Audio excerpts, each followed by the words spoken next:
नमस्कार, मैं चेतना भाटी, अध्यक्ष इंदौर लेखिका संघ इंदौर, आपका हमारे सतत लघु कथा लाइव में स्वागत करती हूँ।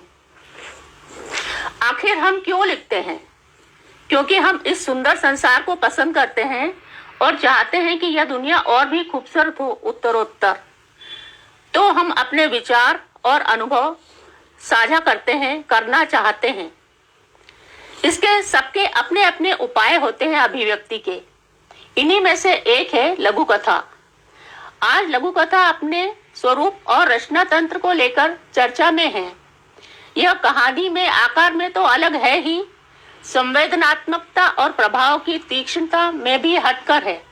परंतु लघु कथा को कभी भी लघु में न ले समझें। जीवन का कोई भी क्षेत्र, कोई भी विषय लघु कथा से अछूता नहीं है।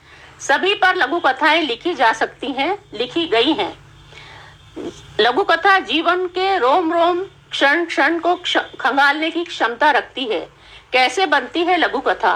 कुछ फांसे, कुछ अनुभव होते हैं जो संवेदनशील मन की गीली मिट्टी में दबे होते हैं। फिर अचानक घटाएं उमड़ती हैं विचारों की, और एक बिजली सी कौंधती है सूक्ष्मदर्शी सी दृष्टि में, और बस फिर बरस पड़ती हैं बूंदें। इसका फलक अत्यंत विस्तृत है, बस दिखती ही लघु है। यह अर्क है जीवन कथा का, अर्क जो बड़ी मुश्किल से प्राप्त होता है, कई प्रक्रियाओं से गुजरकर गहन आस्वन के बाद। शब्दों की जड़ी बूटियां, फूल पत्तियां चुननी होती हैं पहले, फिर उन्हें कूट पीस उबाल कर उनकी बाष्प को बूंद बूंद संग्रहित करना होता है। शब्दों की कोई निश्चित संख्या नहीं होती यहाँ, लेकिन जितने कम कर सके उतने शब्द कम हो अच्छा। बतर्ज थोड़ा लिखा ज्यादा समझना कि जब अलिखा भी पढ़ लिया जाए पंक्तियों के बीच से, यानी स्व संपादन आवश्यक है।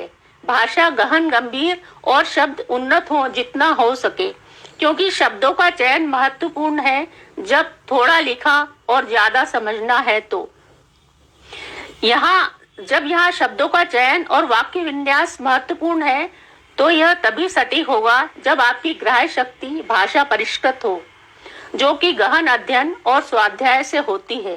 यह कार्य अत्यंत ही धैर्य, परिश्रम, अनुशासन चाहता है।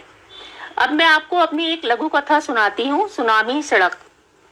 नटखट नन्हे को सुलाने की असफल कोशिश करते उसने पाया बचाओ बचाओ का शोर है चहुं ओर।